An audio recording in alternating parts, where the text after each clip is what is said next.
3 keys to ease: non-judgment, non-attachment, non-resistance. Judah said to me this week when I was working with someone, R&R, R&R. Judah wants to be known for working with from a standpoint or an orientation of rest and relaxation. R&R, like you're on vacation. Rest and relaxation, releasing and receiving. So just want to quickly review what we talked about last week about non-judgment. And I made this little jar. My elementary teacher school parts like to have little symbols or helps, visual aids they call them. No jar, no judgment, no attachment, no resistance. So judging is the natural inclination of our ego mind. It's what we naturally go to because the amygdala in the back of that part of our brain is our survival instinct. And it's the part that codes things as threats and as pleasurable in order to help us to survive and also to thrive. And so it serves an important physical function. But because of the stresses and the toxicity of our modern day life and culture, that part of our brain, the amygdala, can be way overactive and overused. And so we kind of come into life. We come in as babes, and as my sweet little Ember, 2 years old, he really judges nothing, right? He just is an observer. And you see this with babies and in young toddlers. They're just observing. They're not judging. They kind of receive everything. They're a blank slate, and they're receiving all the input, just watching all the experiences and feeling all the experiences, but they don't categorize things as good or bad. And that's why we have to grab a child before they run out in front of the traffic, right? Because their amygdala is not functional at that point. They're not judging, they're not coding, they're not classifying things as good, bad, safe, dangerous, and so on. They have to learn that. Well, in our modern culture, we have overlearned. And so we are classifying so many things as fearful, dangerous, and so on. So judging is the natural inclination of the mind. And so don't judge yourself for judging, right? Don't judge yourself for judging. When you catch yourself judging, know that it's an instinct and it is a conditioning, and conditioning is not who you are. It's just a thing that happens. It's just a thing that happens. It's not who you are.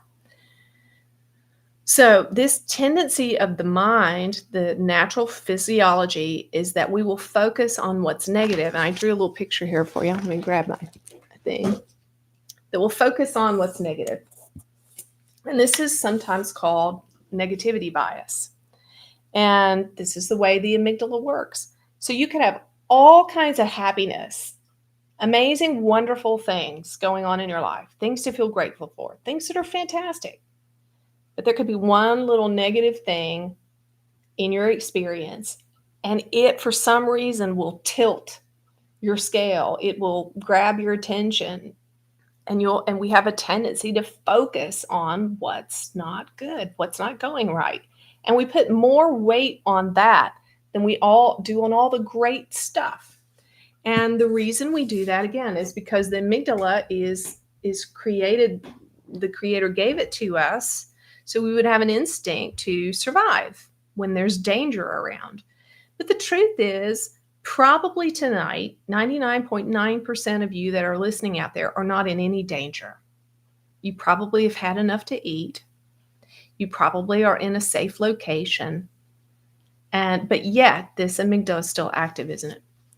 So this part of our brain is constantly driving us to avoid loss and pain and to find things that will give us more pleasure. And so what's behind or underneath this judging? When we catch ourselves doing it, we're coming into awareness about this, right? We're seeing, oh man, I'm doing this all the time. My thoughts are continually classifying, coding, labeling, creating opinions about. We don't have to have an opinion about stuff. It's okay to say, I don't have an opinion about that. And so, why are we doing this? Well, the judgment is a mask for our fear. Okay, so if you catch yourself judging, don't be too harsh on yourself. Be gentle with yourself and recognize that there's something you're afraid of. And see if you can go in and find out what that fear is. Why am I judging this? Remember the why game? We've talked about that in the past. Why am I judging this? What is it that I'm afraid of? So, this judging that we do is our ego needing to be right. Remember Eckhart's 3 keys he gave us. The ego needs to be right. It needs to feel special. And it needs to have a conflict or problem or drama to work on. That's the food for the ego. And if we starve it from those 3 things, it will begin to shrivel and shrivel and shrivel and shrivel and shrivel. It's kind of like the difference between a grape and a raisin, right? Why is it the grape is like this big and a raisin is like this big?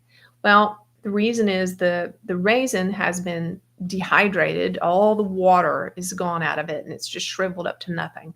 Well, this is what we can do with the ego. We just starve it, right? We starve it when we catch ourselves needing to be right, needing to have conflicts, problems, and drama, or needing to be special. So one of the primary characteristics of a higher dimensional person is that they don't judge things. Whatever happens, they're okay with it. They don't judge it.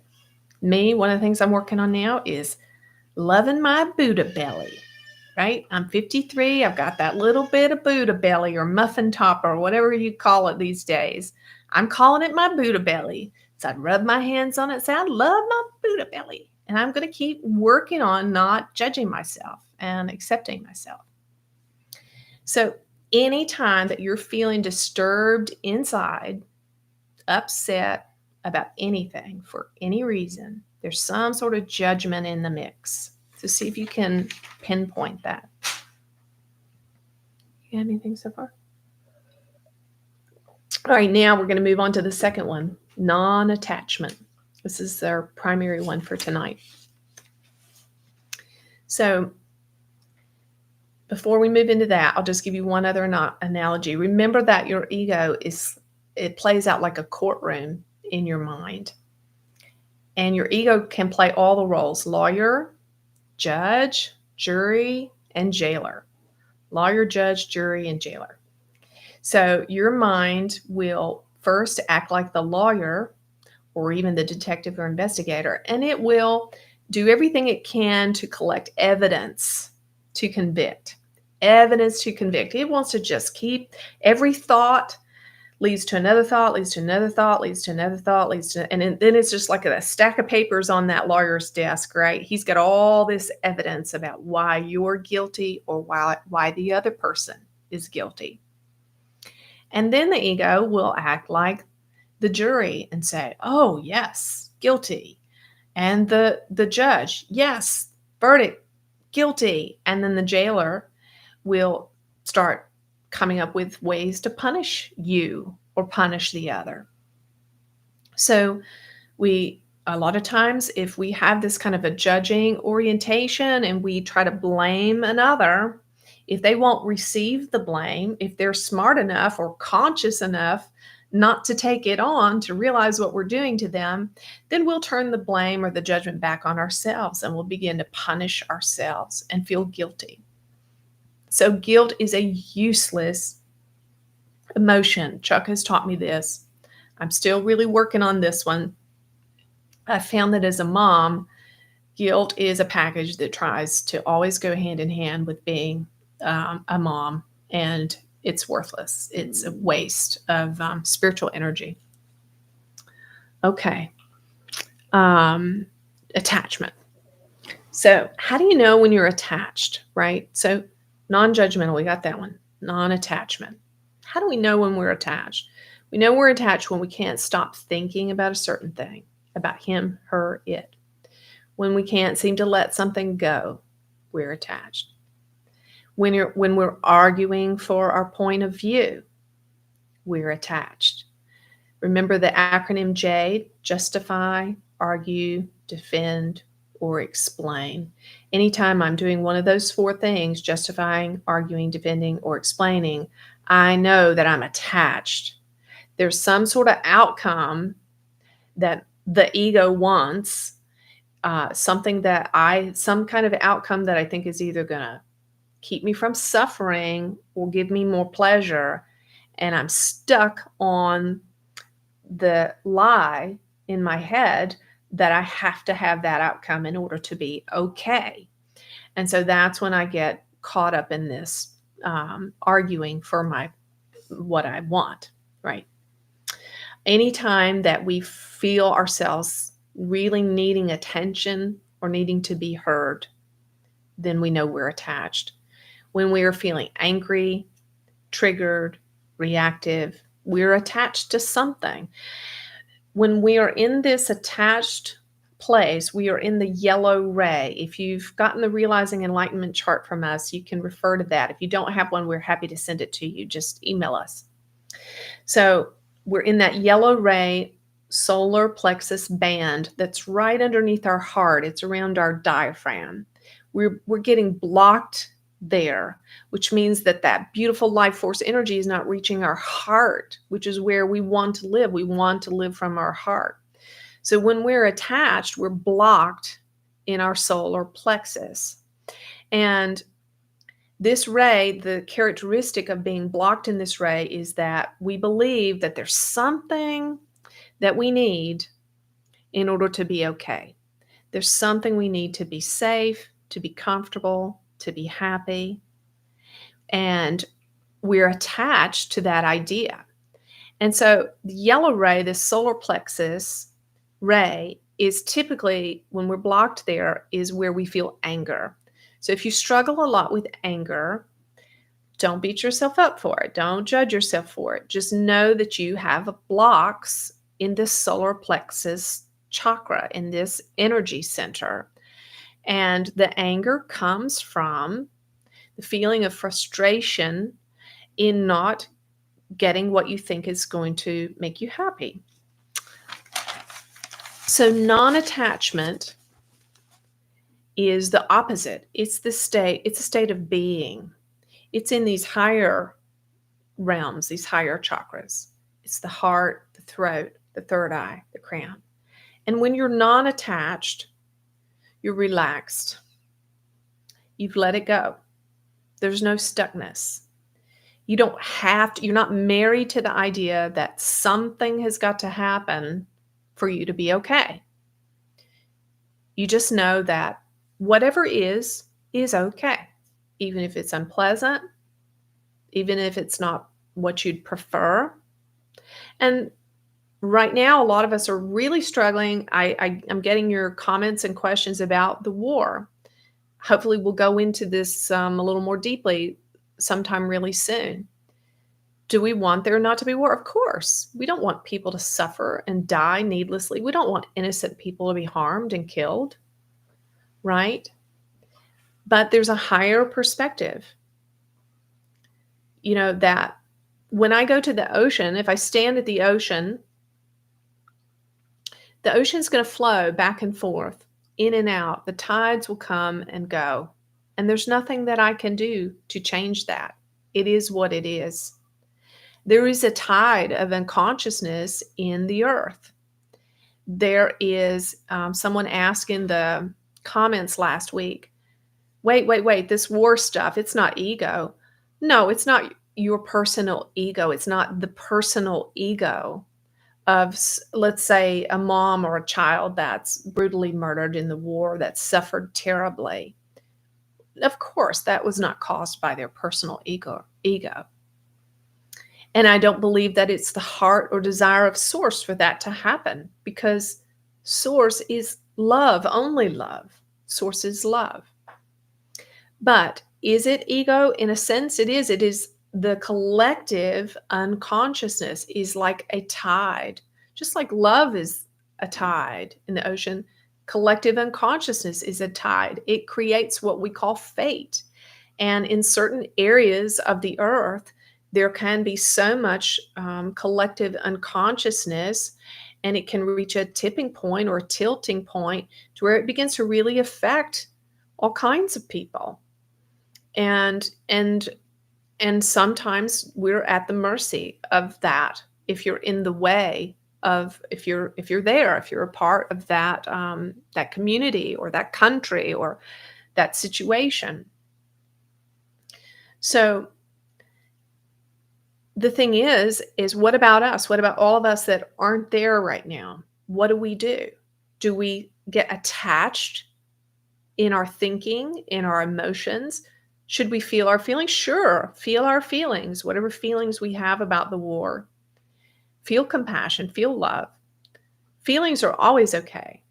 But if we attach our thoughts to that, if we're attached in fear, anxiety, upset, anger at the injustice of it, or sadness or despair, then we're simply adding to the energy of that collective unconsciousness. We're actually adding our energy to all the suffering. So we want to learn to not be reactive and be attached, to not be triggered, but to relax into a higher state in which we know that all things are always working together ultimately for the good of all, and we are all evolving back into the heart of unconditional love and source. And even the dark and difficult things that are happening are serving a purpose towards that. And we can't understand it all. We can't sort it all out in our mind, but we can trust. This is what faith is. It's trusting in what you can't see. So non-attachment is this observer state. It's relaxed. It's trusting. It's coming above what is dark and difficult. It is releasing it. To be attached is to get on the hamster wheel of, I don't want this, I don't want this, I don't want this, or I need this, I need this, I need this. And to be attached is to be driven by the ego mind, and it puts us under situations. In an attached state, we're allowing the way things are to dominate us, and we feel powerless. And so in this yellow band of the solar plexus, when we're not free yet in that band, that's what we feel. We feel powerless. Powerless to stop war, powerless to stop hunger, powerless to have safe, secure food sources, whatever it is that your fear of the day is, fear of the week. And I don't say that meaning I don't want to minimize true suffering that people are going through, but understand that what fear does in the ego is it's just looking for a target. And you can resolve one fear, and if you haven't eliminated or cleared the fear, you'll just find a new target for it, and a new issue, and a new problem, and a new upset. And it will just continue on in that way. So fear never conquers fear. Only love will cast out fear. So non-attachment is from this higher dimensional state of love for all, forgiving all, loving all, welcoming all, accepting all things, trusting in all things. So non-attachment flows and it allows change, but attachment refuses to change, and it demands that the self or others have to change, be other than what they are. Non-attachment can be in unity with everything, the good, the bad, the ugly. Just be at unity with all of it. You have anything yet? So non-attachment, if you've ever heard these words, observer state, non-attachment is this observer state. And this observer state, psychologists and scientists are finding that this is the best state or orientation for healing trauma. Because what doesn't help people that have been traumatized, if that's you, is to relive all the hurt and pain to retell the story over and over. That just drives it deeper into your psyche. What does help is being unattached, observing it, and allowing it to be cleared from on the subconscious level. Yeah, you have something? Yeah, no, well, another word for observer could be awareness. So when you shine the light into the darkness goes away. So your awareness is your light, which is the same thing as observing. Good. That's right. So to be unattached is to be, it can feel like not caring. So if you're somebody like me, particularly Southern Belle, Christian Southern Belle, that's taught to serve everyone and meet everyone's needs. I was talking to someone this week about my grandmother was a consummate example of this. She spent her entire life serving others. Don't misunderstand. I'm not knocking serving others. She literally spent her whole life. She took care of my aging aunt, her sister-in-law, her mother, always working at the fire department, constantly volunteering, making meals for people. Her whole life was oriented around others. So service to others is beautiful. It's lovely. But if we're really involved emotionally, if we're attached, we want something from the service, then it's just codependency and it's a trap. So alert stillness, awareness, being uninvolved emotionally. And so this can look like, if this is on a continuum, this non-attachment, it could look like you're completely deadpan, like you don't feel anything at all. You're so uninvolved.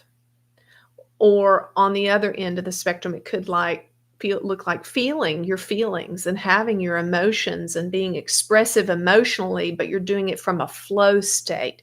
You feel them and you let them go. You feel them and you let them go. You're not stuck in them.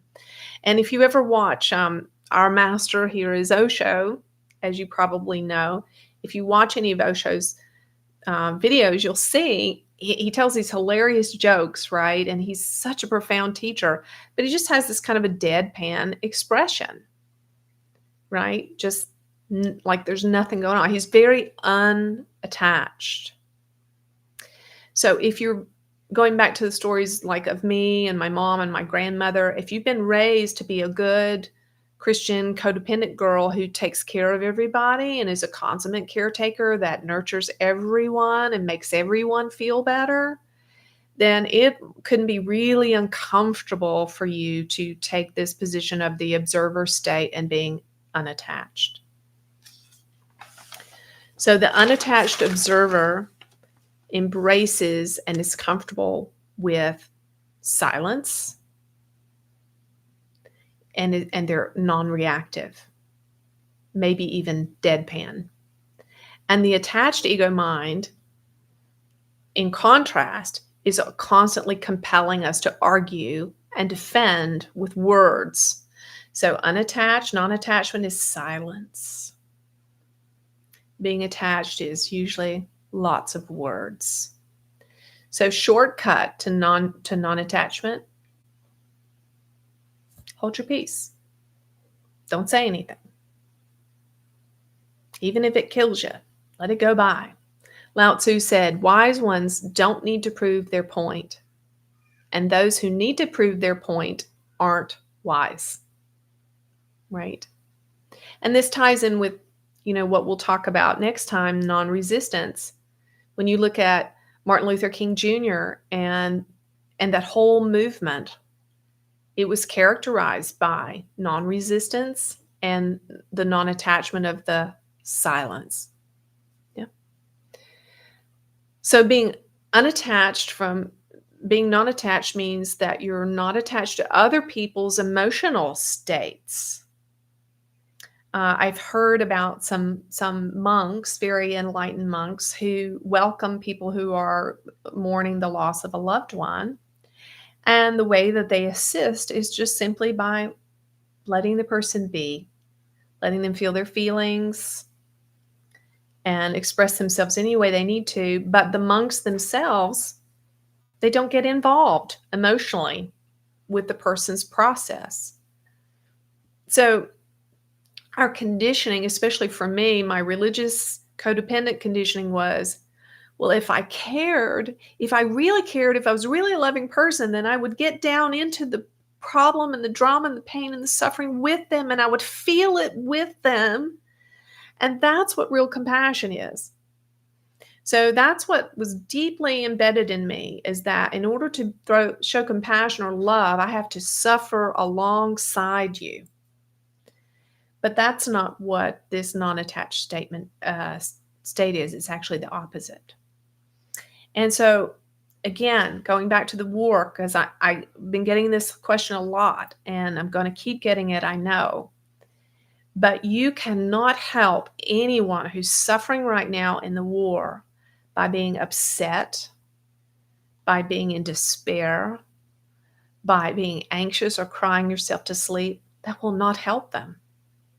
What will help them is for you to embody love, high consciousness, this higher dimensional state of the observer state, which is at peace, which is at rest. That's what peace is. That's what the absence of war is. The absence of war is when we're all in this higher dimensional state of peace, where we're at peace on the inside. If everybody on the planet tonight was in this observer state, this unattached, non-reactive state, if they were all doing their interior work and completely at peace, at rest, connected to source, there would be no war tonight. So the way that we make a difference is to be unattached. And it sounds paradoxical, but it's still true. So getting upset, getting worked up does not help. Being unattached and being in peace. So meditate. If you want to make a difference, set aside a time to meditate and dedicate your meditation to peace. Lao Tzu said, "Therefore the master remains serene in the midst of sorrow. Evil cannot enter his heart." So think about that in relation to the war. Let's be in a state of mastery. Let's remain serene in the midst of great sorrow and not let the evil enter our heart. Because he has given up helping, he is people's greatest help. Think about that. The master, this is mastery. She's given up helping. And because she's given up helping, then she becomes people's greatest help. So my version, the old egoic me, my version was codependent helping, which was like this. It was fear-driven. I need to fix your pain, because if I fix your pain, then I can be comfortable, and your pain is making me uncomfortable. And that is the essence of codependency. So I have a story for you, a Zen story about non-attachment. And from this story, you can take away this mantra that will help you. And I want to start using this mantra more in my conversation. And here's the mantra. Is that so? Is that so? So if you don't know about Zen, Zen is the more mystical side of Buddhism. It's not a religious tradition. It's not the religious traditional aspects of Buddhism. Instead, Zen is the part of Buddhists who broke away and said, we don't want all this religion. Instead, we want to do our own interior work and focus on our insides and focus on our own transformation as is taught to us through the work of the Buddha. So that's the meaning of Zen. So Zen is typically going to be a much more enlightened perspective of the Buddha. The Zen master Hakuin lived in the late 17th and early 18th centuries. Hakuin was greatly respected and he had many disciples. At one time in his life, he lived in a village hermitage close to a food shop that was run by a couple and their beautiful young daughter. One day, the parents discovered that their daughter was pregnant. They were angry and distraught, and they demanded to know the name of the father. At first, the girl would not confess, but after they continually harassed her for a time, she named Hakuin. Now, the furious parents went to Hakuin and confronted him. They berated him in front of all of his students. These were his spiritual students. And he simply replied to them, "Is that so?" Now, when the baby was born, the family gave it to Hakuin. By this time, he had lost his reputation and his disciples. But Hakuin was not disturbed. He was not disturbed. He took delight in caring for the infant child. He was able to obtain milk and other essentials from the villagers. And a year later, the young mother of the child was still feeling guilty. She was feeling guilty about this lie that she told. And she confessed the truth to her parents that the real father was not the master Hakuin, but rather a young man who worked at the local fish market. Well, then, when the parents knew the truth, they were mortified that they had made this false accusation of the master and that had ruined his reputation and his work. The mortified parents went to Hakuin and they apologized. They asked for his forgiveness for the wrong they had done to him. And they asked Hakuin to return the baby to them so they could raise the baby. And although he loved the child as his very own child, he was willing to give up the child without complaint. And all he said in response to them is that so? So whatever is going on, the easy way out, don't judge it. Non-judgment, don't judge it. It is what it is. This is what is in the moment. And give up your attachment to it, right? Don't be attached to any outcome. Is that so? Whatever happens, whether it's what you absolutely don't want or absolutely did want, don't be attached to it. Even the good stuff, right? I used to think Chuck was so strange because his patients would write him these beautiful letters of thanks and gratitude and appreciation. Oh, thank you, Chuck. You helped me get pregnant after so many years of not being able to get pregnant.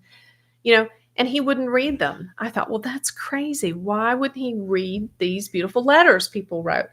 Because he's a master in this area. He's not attached. He's not doing the work that he does in order to be patted on the back, in order to beef up his ego or feel okay about the work that he does, right? He's not attached to an outcome.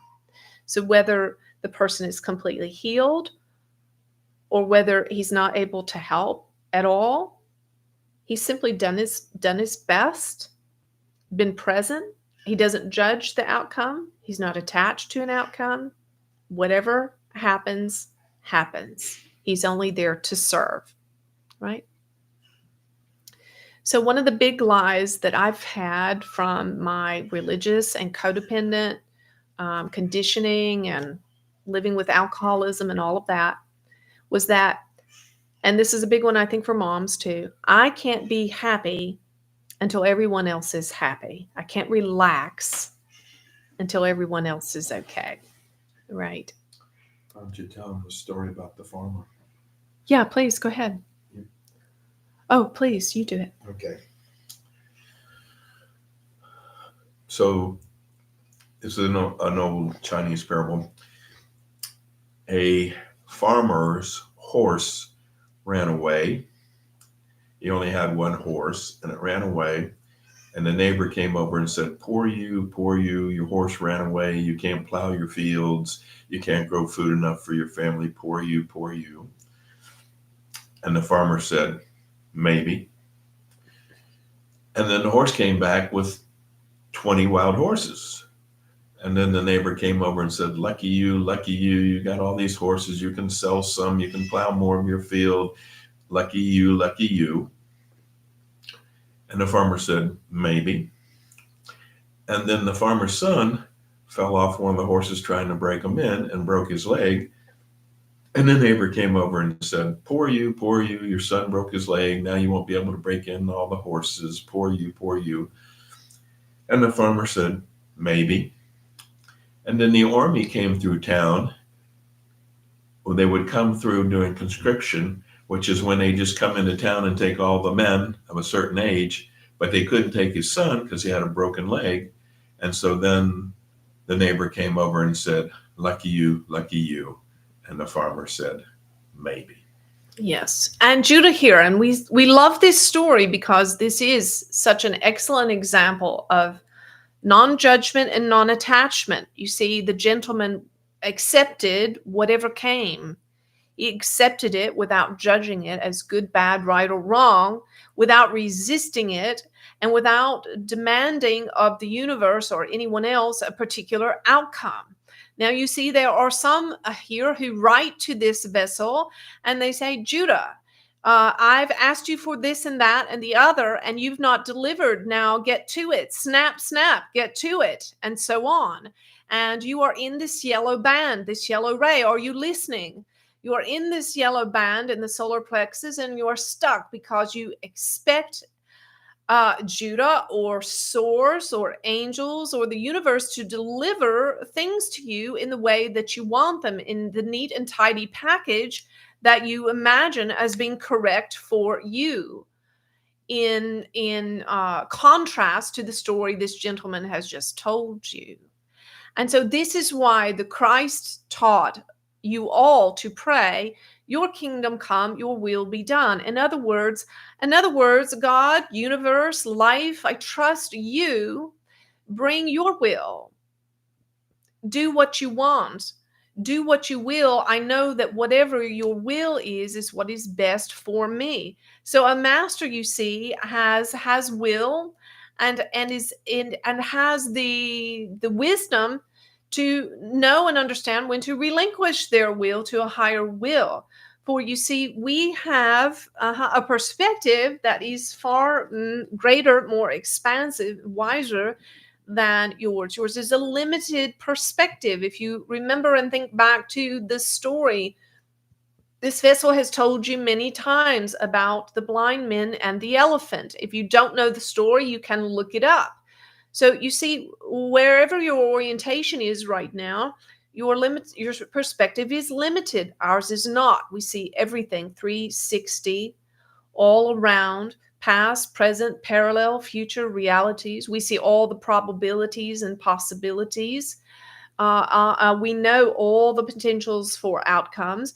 You see, some of you, perhaps you are angry at your children because they're running late, but perhaps your running late today could be the very thing that caused you to miss an accident.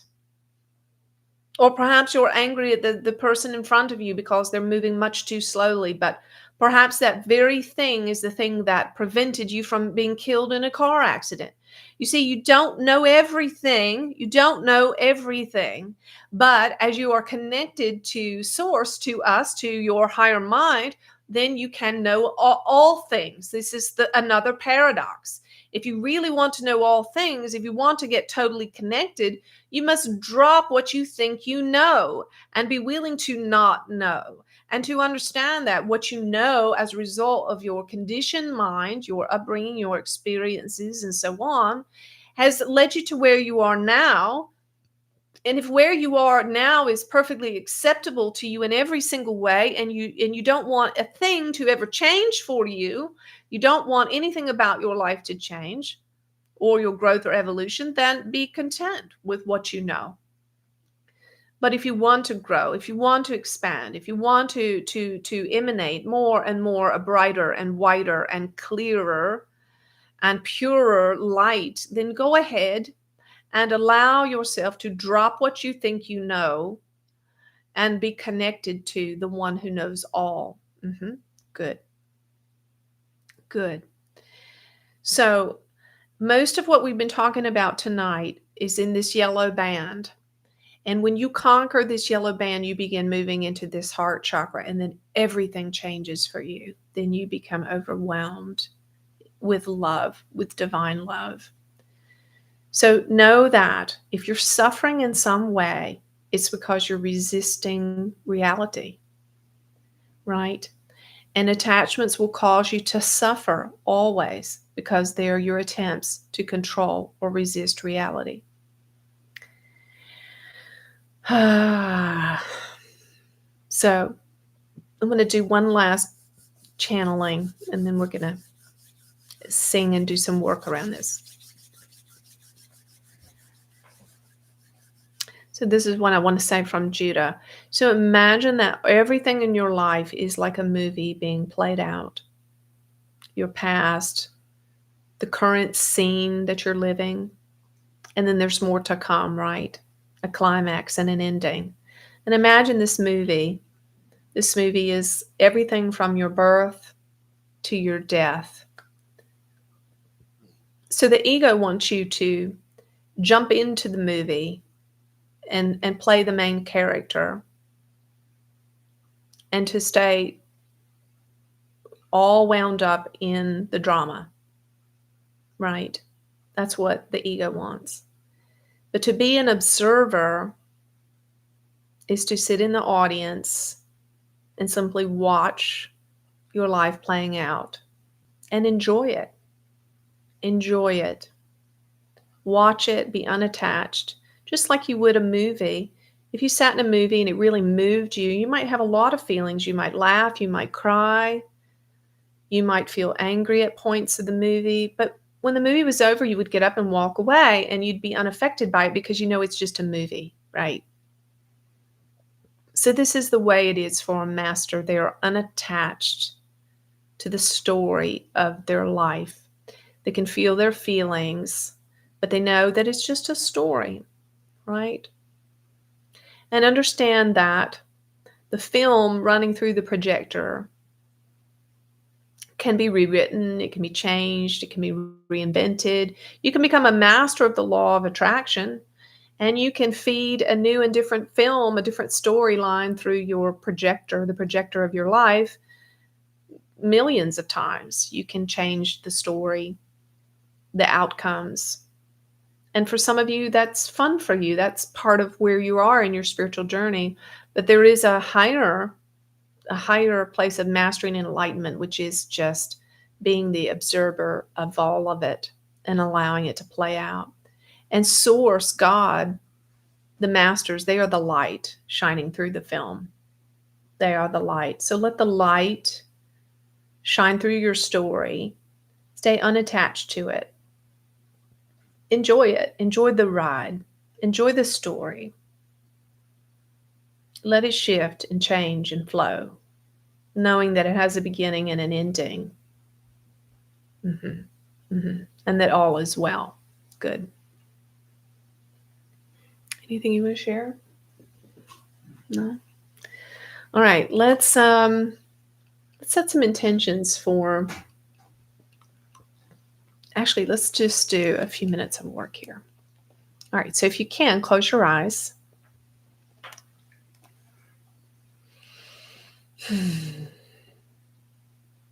Open hearts, open minds. Let your thoughts melt into your heart. If you want to, you can lay your hand over your heart to connect more to your heart. Judah, I ask that you would tag and treat for everyone listening any parts of their being that are attached to suffering.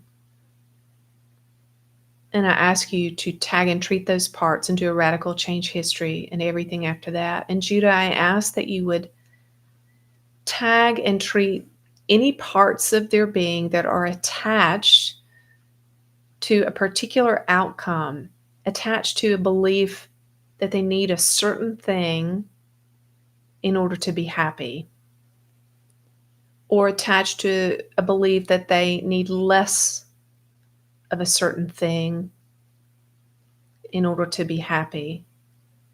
Judah, that attachment, would you find the origin of it? the origin of it in the soul story, whether it's in this life or in a past life. And would you clear that now? Would you transform that in all realms of time and space? Would you do a radical change history and everything after that? And Judah, after tonight, would you continue treating these things that have been tagged, these things in the ego that cause them to judge, cause us to judge? Judah, would you tag and treat all the judgments and do a radical change history and everything after that? And Judah, would you tag and treat all the attachments to roles, attachments to beliefs, attachments to opinions, attachments to conditioned ideas? Would you tag and treat all of that and do a radical change history and everything after that? And Judah, would you tag and treat every disempowering thought, every disempowering energy that is in their yellow ray, solar plexus energy center? Would you tag and treat whatever's there in that solar plexus chakra tonight? And would you transform it and do a radical change history and everything after that? And would you, Judah, now touch their yellow ray chakra and set it to spinning, spinning, spinning, spinning? And Judah, would you stand over them and just seeing the column of the pillar of light that runs through all 7 of your chakras: root, sacral, solar plexus, heart, throat, third eye, and crown. And they're all connected with your spine, which is your pillar, your column of light. Judah, would you top down, crown to root, would you blow through that column in them like blowing through a straw? Would you blow your holy, powerful ruach, this very spirit of God, from the top of their crown all the way through all 7 of those chakras down through their root? Will you blow out any stuckness, any blocks, any stuck emotions? Yes. And would you just fill them with your white light and fire?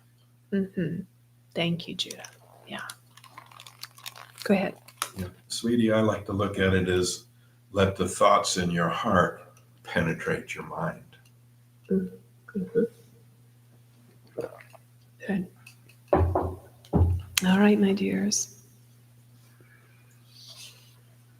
Iboro domare olama viatsevore onda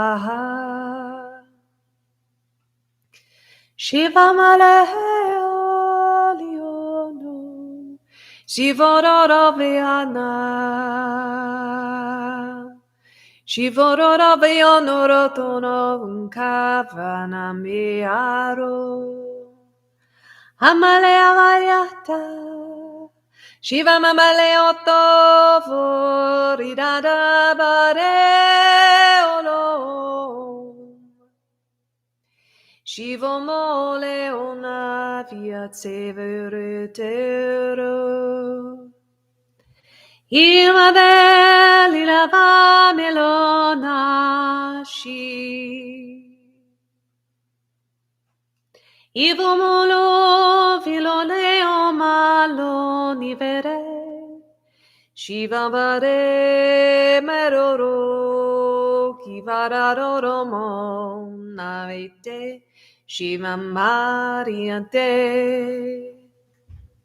Shiva mariate vero viaro viaro viaro viaro Kiroronare Kiorororo vio shororo raniarabare Kibamale velo varamerori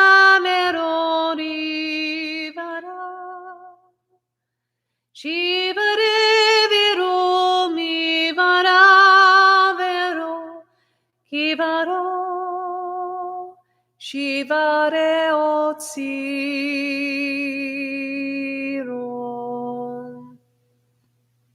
May you be held in love. May you be held in perfect peace.